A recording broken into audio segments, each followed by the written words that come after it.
Has oído hablar de Jesucristo, ¿verdad? Pero, ¿qué sabes realmente sobre Él? Apuesto a que hay detalles ocultos en la Biblia que nunca imaginaste. ¿Qué pasaría si te dijera que hay un misterio gigantesco, desde el principio de la creación hasta el fin de los tiempos, que está a punto de serte revelado? Algo que podría cambiar por completo la forma en que ves el mundo. En este video exploraremos las verdades más impactantes y desconocidas sobre Jesucristo, que la mayoría de las personas nunca han escuchado. Prepárate porque lo que estás a punto de descubrir puede ser la clave para comprender no solo la historia de Jesús, sino el futuro de la humanidad. No querrás perderte esto. Desde el principio mismo, en las páginas de Génesis, la Biblia nos da una visión del plan redentor de Dios. La primera profecía sobre Jesús aparece en Génesis 3:15, justo después de la caída del hombre. Lo que a primera vista parece una simple conversación entre Dios y la serpiente, en realidad esconde la promesa de un Salvador. Dios dice: pondré enemistad entre ti y la mujer, y entre tu descendencia y la suya. Él te herirá en la cabeza, y tú le herirás en el talón. ¿Ves la profundidad de estas palabras? La descendencia de la mujer se refiere a Cristo, el único que aplastaría la cabeza de la serpiente, Satanás. Esta es la primera mención directa del Mesías, el que vendría a destruir el mal y a restaurar a la humanidad. Es interesante que incluso antes de que se desarrollaran los acontecimientos, Dios ya estaba ofreciendo una solución definitiva al problema del pecado. Ahora, piensa en esto.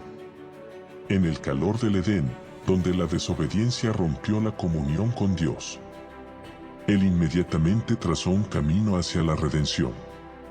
El concepto de la semilla de la mujer es curioso. No. Después de todo, biológicamente hablando, la semilla suele asociarse con el hombre, pero aquí la semilla mencionada proviene de la mujer. Un presagio del nacimiento virginal de Cristo. Este es uno de esos momentos clave que, si se mira de cerca, muestra que la Biblia es un libro profundamente interconectado, donde cada pieza encaja en algo mayor.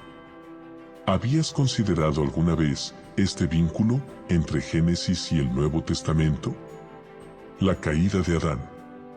La primera rebelión es restaurada por la obediencia de Jesús, el último Adán. Lo que comenzó en el jardín, termina en la cruz. Esta profecía plantó la semilla de la esperanza que florecería a lo largo de las Escrituras, revelando cada vez más el plan de Dios para la redención de la humanidad. Fascinante. No. La historia del sacrificio de Isaac en Génesis 22 es uno de los momentos más impactantes de la Biblia y conlleva un profundo simbolismo que apunta directamente al sacrificio de Cristo. Abraham, obedeciendo el mandato de Dios, lleva a su único hijo, Isaac, al monte Moría, dispuesto a ofrecerlo como sacrificio. Ahora, imagine el peso de esta decisión. Abraham, que había esperado décadas por el hijo prometido, es llamado a devolvérselo a Dios. Pero lo que muchos no se dan cuenta a primera vista es que esta historia no se trata solo de obediencia. Es una clara prefiguración de lo que Dios haría más tarde al ofrecer a su propio hijo. Observe cómo Dios proporciona un carnero en el último momento, perdonando a Isaac. Así como Isaac fue perdonado, Jesús, el Cordero de Dios, tomó nuestro lugar en el sacrificio final. Ambos eventos están profundamente entrelazados. Se cree que Moría, el lugar donde Isaac sería ofrecido, es el mismo lugar donde más tarde se construiría el templo y cerca de donde Cristo sería crucificado. Este paralelo nos ayuda a entender que el plan de Dios siempre ha estado desarrollándose, incluso desde el principio. ¿Alguna vez has pensado en cómo Isaac llevó la leña para el sacrificio, al igual que Jesús llevó su propia cruz? Y más aún, el hecho de que Isaac no se resistiera a su padre, nos recuerda la sumisión de Cristo a Dios, la voluntad del Padre, en el huerto de Getsemaní. Todo apunta al futuro sacrificio perfecto de Jesús, algo que ya estaba prefigurado desde el Génesis. Esta historia es una invitación a reconocer el patrón continuo de redención que recorre toda la Biblia. En el libro del Éxodo encontramos una de las escenas más icónicas de la historia de Israel y del cristianismo: la Pascua. Este acontecimiento no solo liberó al pueblo de Israel de la esclavitud en Egipto, sino que también prefiguró el sacrificio final de Jesucristo, el verdadero Cordero de Dios. En Éxodo 12, Dios instruye a Moisés y a los israelitas a sacrificar un cordero perfecto y sin defecto, y marcar los postes de las puertas de sus casas con la sangre del cordero. Este acto aseguró que la muerte pasaría por sus casas, salvándolos de la 10ª plaga.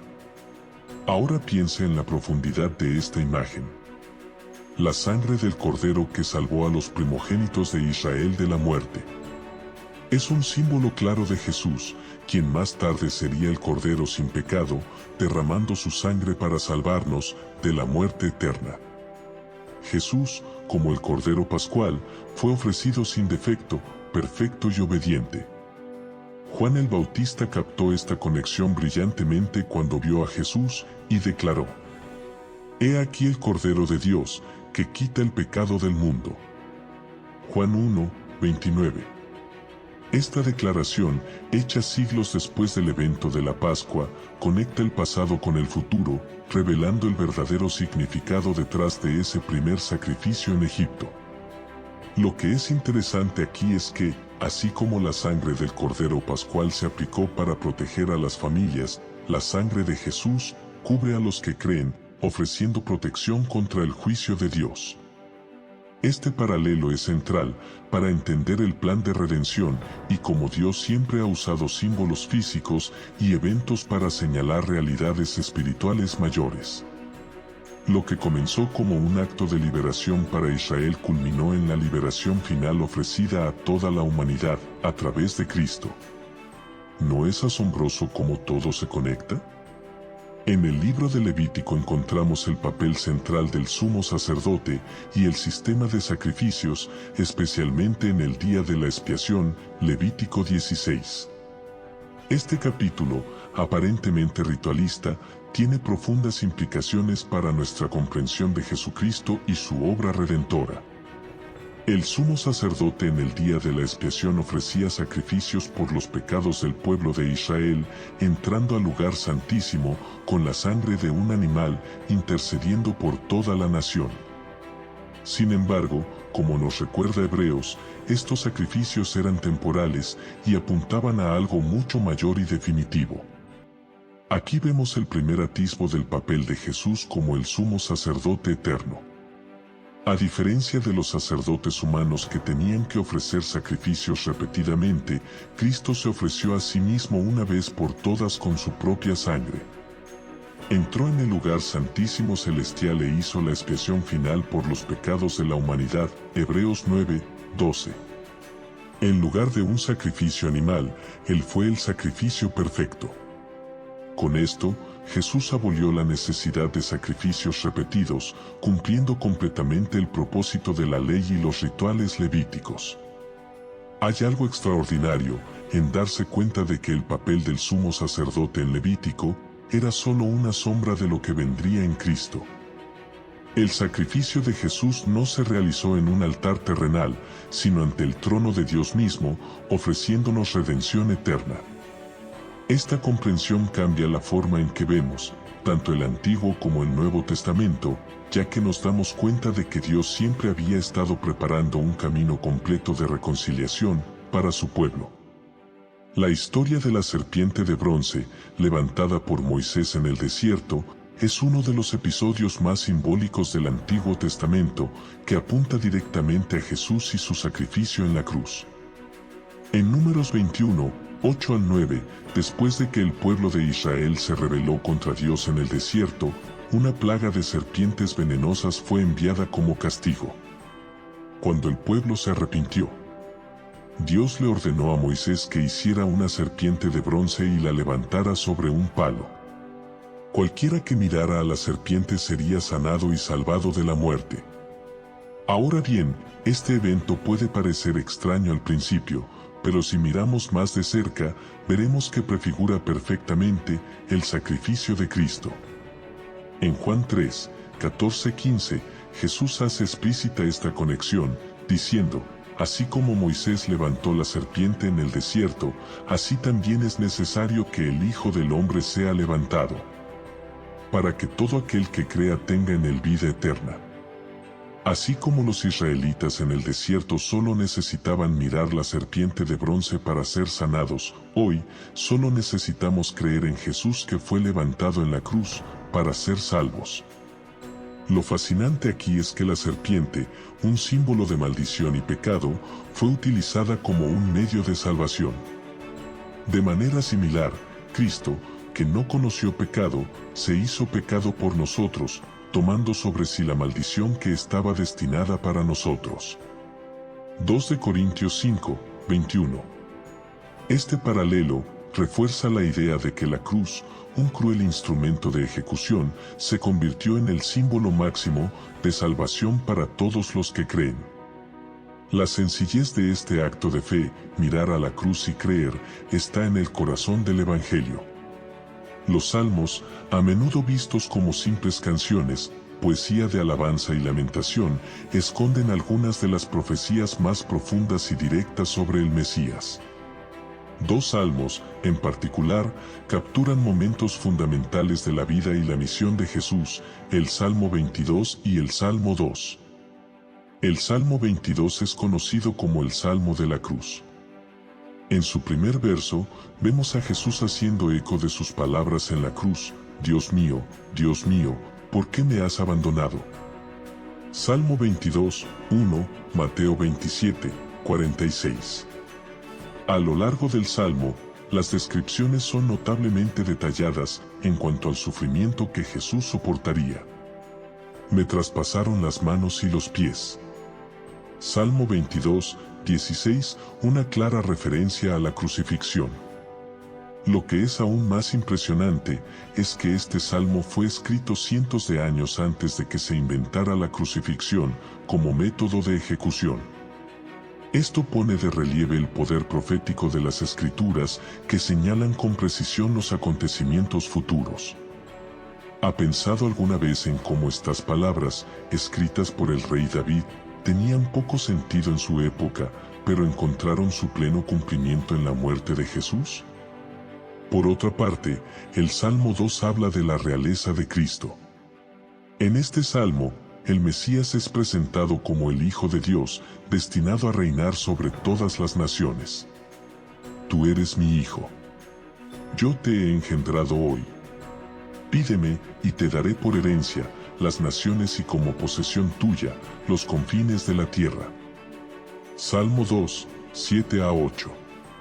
Esta profecía se cumple en Jesús, quien fue declarado Hijo de Dios en su bautismo, Mateo 3:17, y a quien se le ha dado dominio sobre todas las cosas. El contraste entre el sufrimiento del Salmo 22 y la realeza del Salmo 2 nos da una imagen completa de quién es Jesús, el Rey que sufre por su pueblo y el Redentor que reina eternamente. Isaías 53 es sin duda uno de los capítulos más impactantes y proféticos de las Escrituras, describiendo en detalle la misión de Jesús como el siervo sufriente. Aquí, el profeta Isaías, guiado por Dios, presenta un vívido retrato del sufrimiento y la humillación que el Mesías soportaría mucho antes de su llegada al mundo. Comienza diciendo que el siervo no sería alguien atractivo a los ojos humanos. No tenía belleza ni majestad para atraernos a él, nada en su apariencia para que lo deseemos. Isaías 53, 2. Este pasaje muestra que Jesús no vino para impresionar externamente, sino para cumplir un propósito mucho más profundo. Lo que sigue es una descripción clara del sufrimiento de Cristo. Severamente Él tomó nuestros dolores y llevó nuestros sufrimientos, herido por Dios, herido por Él y afligido. Isaías 53, 4. Jesús llevó el peso de los pecados de la humanidad, enfrentándose al dolor y la humillación en la cruz para redimirnos. Este sacrificio no fue accidental ni simplemente el resultado de las circunstancias políticas de la época. Fue parte del plan divino, desde el principio como fue profetizado.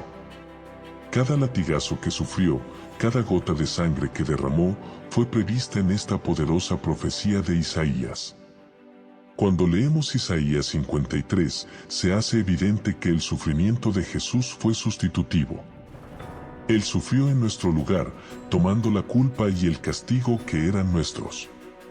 Pero fue herido por nuestras transgresiones. Fue molido por nuestras iniquidades.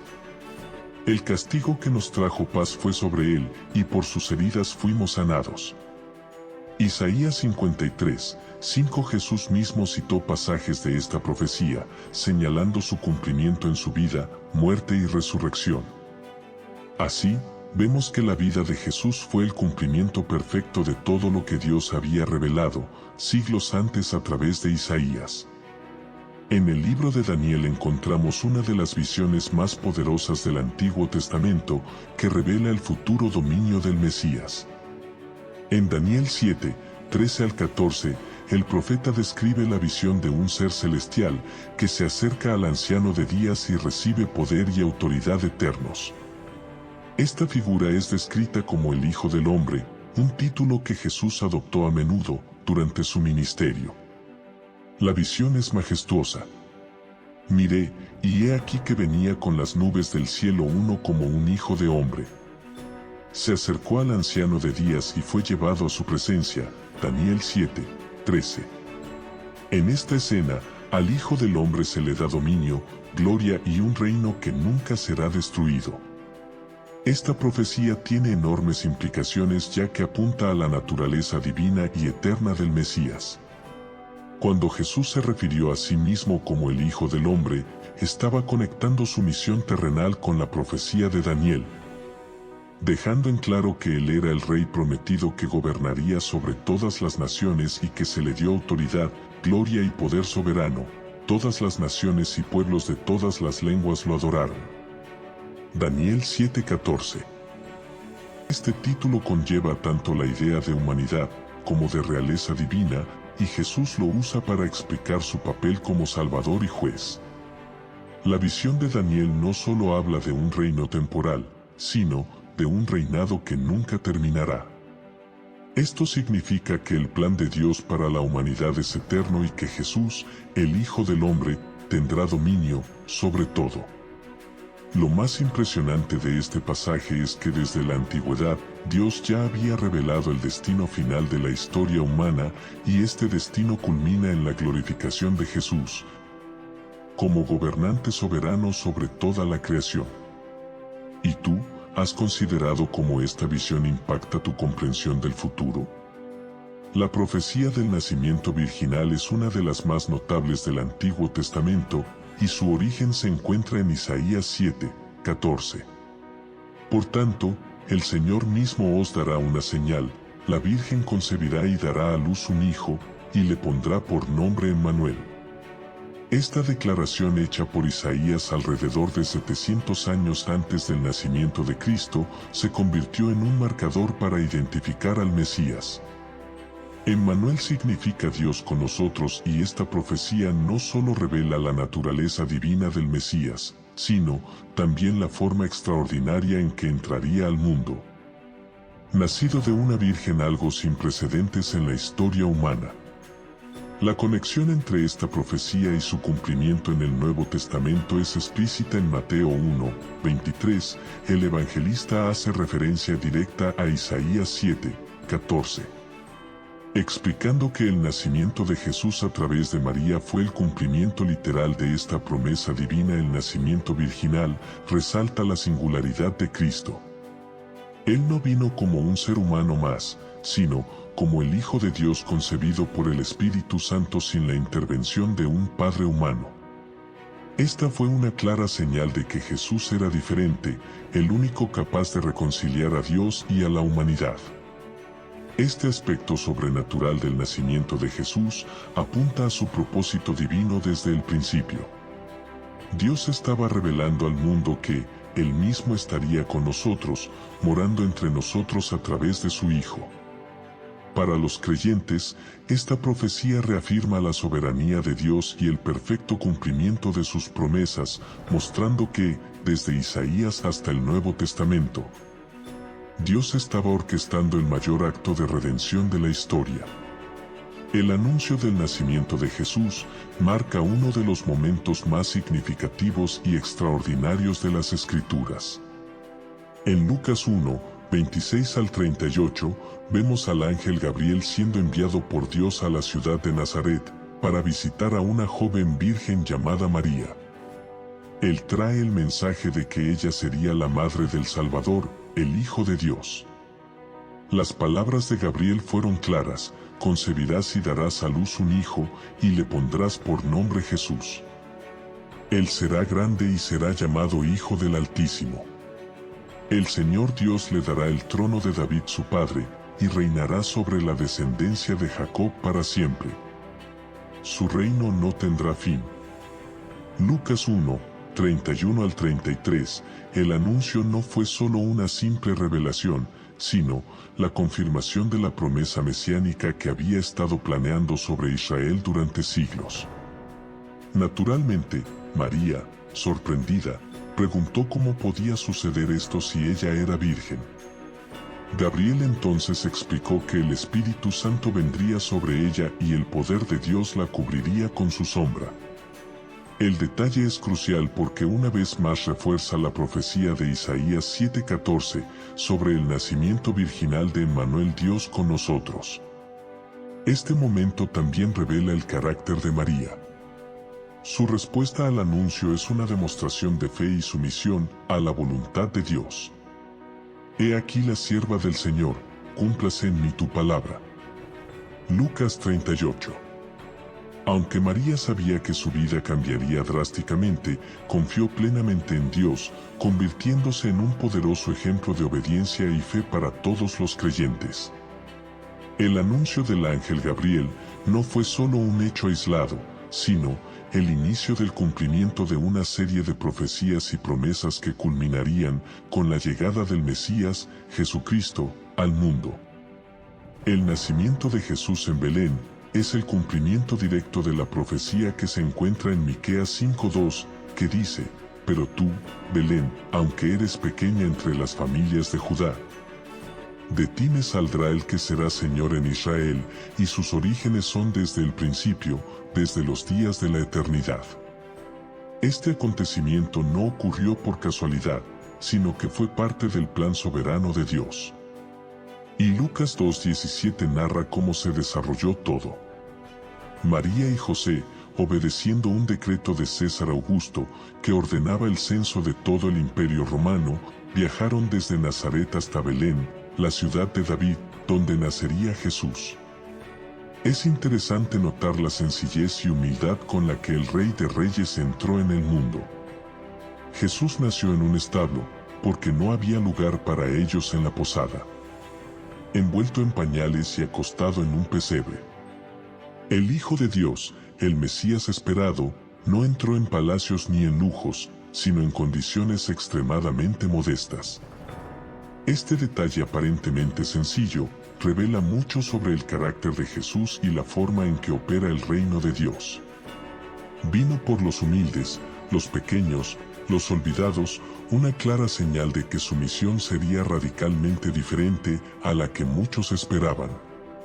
El nacimiento en Belén simboliza el inicio de una nueva era donde Dios, en forma de bebé, eligió acercarse a su creación de una manera tangible. La llegada de Jesús marcó el cumplimiento de múltiples promesas y trajo la presencia viva de Dios a la tierra. Para quienes vivían esperando al Mesías, este evento confirmó que Dios estaba realmente en control de la historia. Después del nacimiento de Jesús, en ese momento sucedió algo extraordinario.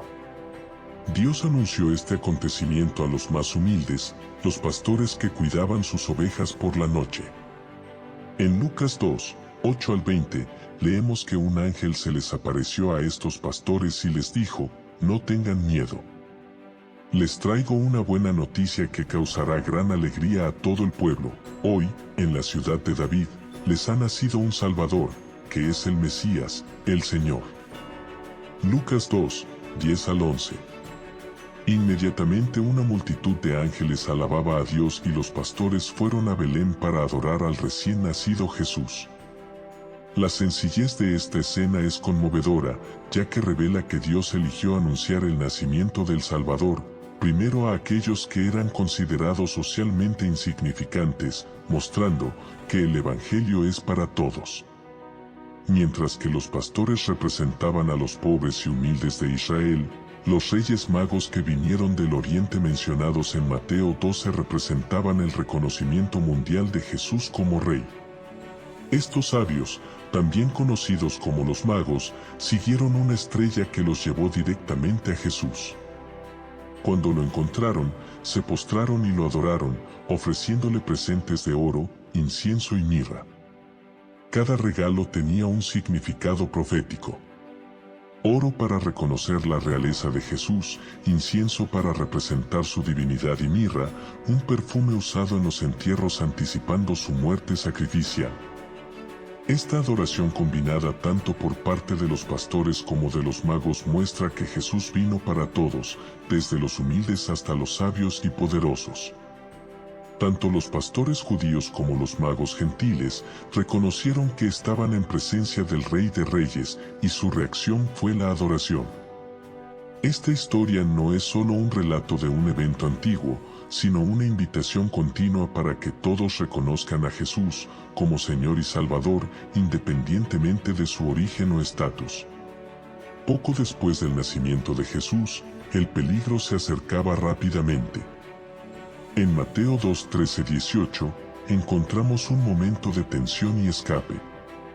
Herodes, el rey de Judea, al enterarse por los magos sobre el nacimiento del rey de los judíos, se sintió amenazado, tomó su poder y ordenó la masacre de todos los niños menores de 2 años, en Belén y sus alrededores. Este acto brutal llegó a ser conocido como la masacre de los inocentes. Sin embargo, antes de que se cumpliera el decreto, un ángel del Señor se le apareció a José en sueños, advirtiéndole: «Levántate, toma al niño y a su madre, y huye a Egipto. Quédate allí hasta que yo te diga, porque Herodes va a buscar al niño para matarlo». Mateo 2:13. La huida a Egipto no fue solo un acto de supervivencia, sino también el cumplimiento de otra profecía. De Egipto llamé a mi hijo, Oseas 11:1. Este evento refuerza cómo Dios estaba constantemente protegiendo el plan de redención y guiando cada paso de la vida de Jesús, incluso en medio del caos y la violencia. Para muchos, este viaje a Egipto puede parecer un pequeño detalle en la narrativa, pero conlleva un profundo simbolismo. Egipto, una vez un lugar de opresión para el pueblo de Israel, ahora se convirtió en un refugio temporal para el Salvador del mundo. Esto nos recuerda que incluso en circunstancias adversas, Dios siempre está en control, guiando sus planes con divina precisión. La crueldad de Herodes y el sufrimiento causado por la masacre de los inocentes también nos recuerdan la realidad del mal en el mundo y la necesidad de redención. Mientras Herodes buscaba destruir la esperanza naciente, Dios estaba una vez más por delante, asegurando la preservación de Jesús, quien traería la verdadera salvación a todas las personas. El bautismo de Jesús es un momento profundamente simbólico y significativo en la narrativa bíblica. En Mateo 3:13-17, vemos a Jesús acercándose a Juan el Bautista, quien estaba bautizando en el río Jordán. Juan, al ver a Jesús, inicialmente duda, diciendo: «¿Yo necesito ser bautizado por ti y vienes a mí?». Mateo 3:14. Juan, siendo el profeta que preparó el camino para el Mesías, reconoció que no era digno de bautizar a Jesús, el Cordero de Dios. Sin embargo, Jesús responde con significado: «Que así sea ahora, es apropiado que hagamos esto para cumplir toda justicia». Mateo 3:15. Con esta respuesta, Jesús no se bautizaba porque necesitaba arrepentimiento, sino para demostrar su plena identificación con la humanidad y sumisión a la voluntad de Dios. El acto de Jesús de entrar en las aguas del bautismo marca el inicio de su ministerio público y simboliza la inauguración de una nueva era. Al ser bautizado, los cielos se abrieron y el Espíritu Santo descendió sobre él en forma de paloma, y una voz del cielo declaró: «Este es mi Hijo amado, en él tengo complacencia». Mateo 3:17. Este momento es una revelación de la Trinidad, el Hijo siendo bautizado, el Espíritu Santo descendiendo y la voz del Padre confirmando su aprobación. Es una poderosa confirmación de que Jesús es el Hijo de Dios, elegido para cumplir el plan de redención. Además, el bautismo de Jesús sirve como ejemplo para todos los creyentes. Aunque no tenía pecado, se sometió al bautismo como un acto de obediencia y consagración, mostrando que quienes lo siguen deben hacer lo mismo. El bautismo es una declaración pública de fe e identificación con la muerte, sepultura y resurrección de Cristo. Mediante este acto, Jesús inauguró una nueva etapa en su misión, una que transformaría el mundo para siempre. Inmediatamente después de su bautismo, Jesús fue conducido por el Espíritu al desierto para enfrentar un tiempo de prueba. Durante 40 días y 40 noches ayunó, y al final de este periodo fue tentado por Satanás. Mateo 4:1-11. Este evento es crucial porque muestra el contraste entre la obediencia de Jesús y la desobediencia de Adán en el jardín del Edén. Así como Adán fue tentado, pero fracasó, Jesús enfrentó tentaciones aún más intensas y salió victorioso, confirmando que Él es el Mesías prometido. La primera tentación que Satanás presentó fue dirigida al hambre de Jesús. «Si eres hijo de Dios, di a estas piedras que se conviertan en pan». Pero Jesús citó la Escritura: «Está escrito, no solo de pan vivirá el hombre, sino de toda palabra que sale de la boca de Dios». Mateo 4:4, Deuteronomio 8:3. Esta respuesta revela la confianza de Jesús en Dios y su sumisión a la voluntad divina, incluso en momentos de extrema necesidad. Mostró que su misión no se cumpliría mediante demostraciones de poder, sino mediante la completa dependencia y obediencia al Padre. En la segunda tentación, Satanás llevó a Jesús al pináculo del templo y lo llevó a la cima. Trató de manipularlo para que pusiera a prueba el poder de Dios, diciéndole: «Si eres hijo de Dios, tírate abajo, porque escrito está que a sus ángeles mandará cerca de ti». Mateo 4:6, Salmo 91, 11-12. Una vez más, Jesús se resistió al citar: «También está escrito, no tentarás al Señor tu Dios». Mateo 4:7, Deuteronomio 6:16. Esta tentación tenía como objetivo distorsionar las promesas de Dios para hacer que Jesús actuara por vanidad. Pero reafirmó la necesidad de confiar, no poner a prueba, la fidelidad divina. La tercera y última tentación fue una oferta de poder y gloria mundanos. Satanás le mostró a Jesús todos los reinos del mundo y le ofreció dárselos si se inclinaba y lo adoraba. La respuesta de Jesús fue firme: «Apártate de mí, Satanás, porque escrito está, al Señor tu Dios adorarás y a Él solo servirás». Mateo 4:10, Deuteronomio 6:13. Jesús rechazó por completo el camino de la gloria terrenal y escogió el camino de la obediencia a Dios, culminando en la cruz donde establecería el verdadero reino. Las tentaciones en el desierto nos enseñan mucho sobre cómo debemos enfrentar las pruebas de la vida con las Escrituras, la obediencia a Dios y el rechazo de los atajos fáciles que ofrece el mundo. Este episodio no fue solo una demostración de la fortaleza de Jesús, sino un modelo para todos los creyentes. Después de vencer las tentaciones en el desierto, Jesús comenzó su ministerio público con un claro y poderoso fin: «Arrepentíos, porque el reino de los cielos se ha acercado». Mateo 4:17. Este fue el punto de partida de todo lo que haría durante sus 3 años de ministerio. El llamado al arrepentimiento fue una invitación a un cambio radical de vida y pensamiento, alejándose del pecado y preparándose para la venida del reino de Dios. Con esta declaración, Jesús marcó el tono de su misión de traer restauración espiritual y redención a la humanidad. El reino de Dios del que habló Jesús no era solo un concepto abstracto o una futura realidad celestial. Jesús estaba inaugurando una nueva era, donde el reino de Dios comenzaba a manifestarse en la tierra. A través de sus palabras, acciones y, lo más importante, su presencia, sus enseñanzas, milagros y acciones se desplegarían. Esta realidad a la que Jesús llamaba al arrepentimiento, no era solo un llamado moral, sino un llamado a entrar en un nuevo pacto con Dios, donde los valores del reino, como la justicia, la misericordia y el amor, serían el fundamento de la vida. Al comenzar a predicar, Jesús también estaba desafiando las expectativas de la época. Muchos esperaban un Mesías político o militar. Pero él vino a traer un reino espiritual, donde los verdaderos enemigos a ser derrotados eran el pecado y la muerte. Este es un punto de inflexión. Jesús está anunciando que el tiempo de las promesas de Dios se está cumpliendo y la respuesta que espera es un arrepentimiento sincero y fe. Cuando Jesús comenzó su ministerio público, sabía que no lo haría solo. En Mateo 4:18-22, vemos a Jesús llamando a sus primeros discípulos, hombres comunes, pescadores de oficio, a quienes transformaría en pescadores de hombres.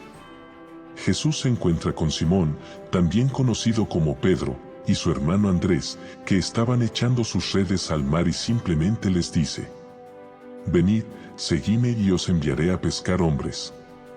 Inmediatamente dejaron sus redes y siguieron a Jesús. Poco después, extiende la misma invitación a otros 2 hermanos, Santiago y Juan, que estaban en una barca con su padre, preparando sus redes. Ellos también dejaron todo para seguirlo. Esta escena puede parecer simple, pero tiene un tremendo peso en términos de significado. Primero, el hecho de que Jesús llame a los pescadores muestra que no eligió a los educados o poderosos de la sociedad para ser sus seguidores más cercanos. Eligió a la gente común y corriente, con vidas sencillas para ser el fundamento de su misión. Esta elección pone de relieve que el llamado de Dios es para todos, independientemente de la posición o el conocimiento. Al responder de inmediato al llamado de Jesús, estos hombres demostraron una fe extraordinaria, dejando atrás sus medios de vida y vidas ordinarias para seguir al Maestro. Además, la invitación de Jesús a los pescadores de hombres indicaba que no solo lo seguirían, sino que tendrían un papel activo en compartir las buenas noticias y transformar las vidas de los demás. El acto de dejar caer sus redes simboliza el abandono de una vida centrada en el interés propio, a favor de una vida dedicada al reino de Dios. El llamado de Pedro, Andrés, Santiago y Juan resuena hasta el día de hoy, ya que cada cristiano lo es de alguna manera. Jesús fue invitado a pescar almas para Cristo. El primer milagro de Jesús en las bodas de Caná de Galilea marca un momento significativo en el inicio de su ministerio público. En Juan 2:1-11, este evento tiene lugar durante una boda, donde estaban presentes Jesús, su madre María y sus discípulos. Durante la celebración, se acabó el vino, algo que habría sido una gran vergüenza para los anfitriones. María, reconociendo la habilidad de Jesús, se acercó a él y le dijo que no tenían más vino. Juan 2:3, dando a entender que Jesús debía intervenir. Inicialmente, Jesús respondió que su hora aún no había llegado, pero por obediencia y compasión, decidió actuar. Jesús entonces instruyó a los sirvientes para que llenaran con agua 6 tinajas de piedra, utilizadas para el lavado ceremonial judío.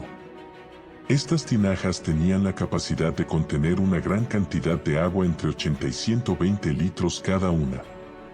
Después de que el agua fue extraída, milagrosamente se había convertido en el mejor vino, sorprendiendo al maestro de ceremonias, quien exclamó: «Todos sacan primero el mejor vino, y luego el vino más barato cuando los invitados han bebido demasiado, pero ustedes han guardado el mejor hasta ahora».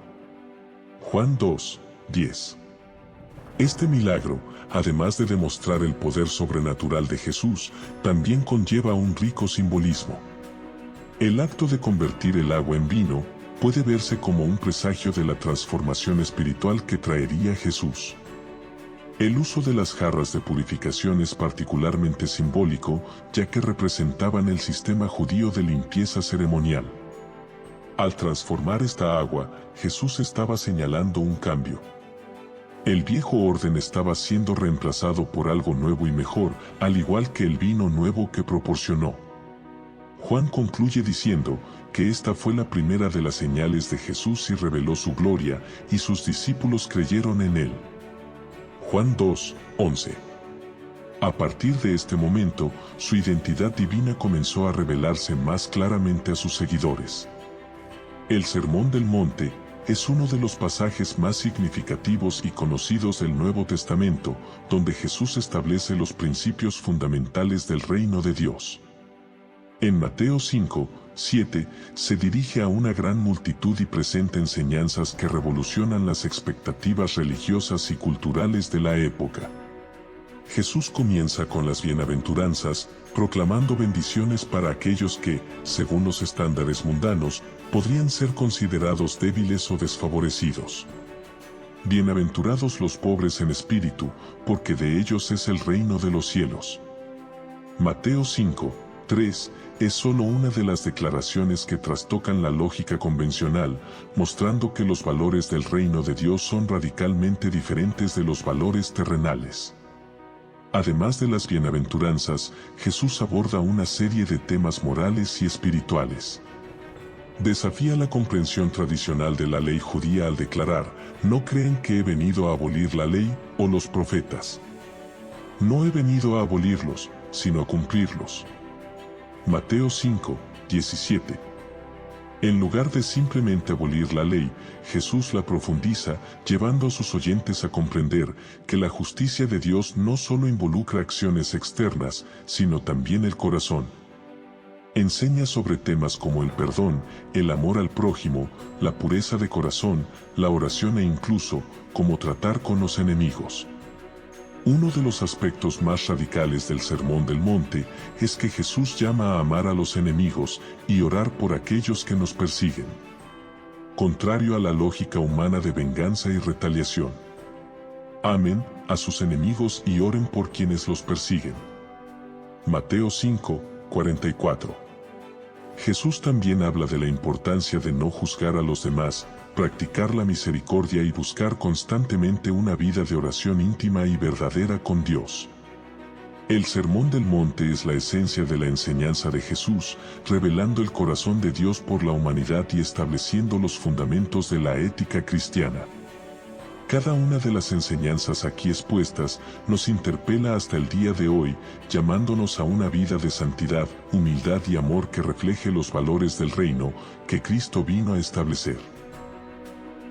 En la segunda parte exploraremos momentos cruciales, como las parábolas, la última cena y la resurrección de Jesús. Mateo 28:1-10. Si buscas crecer en los caminos de sabiduría divina y descubrir verdades que pueden cambiar tu vida, no olvides comentar, dejar tu me gusta y suscribirte al canal para seguir aprendiendo sobre las revelaciones más profundas que muchos aún no conocen.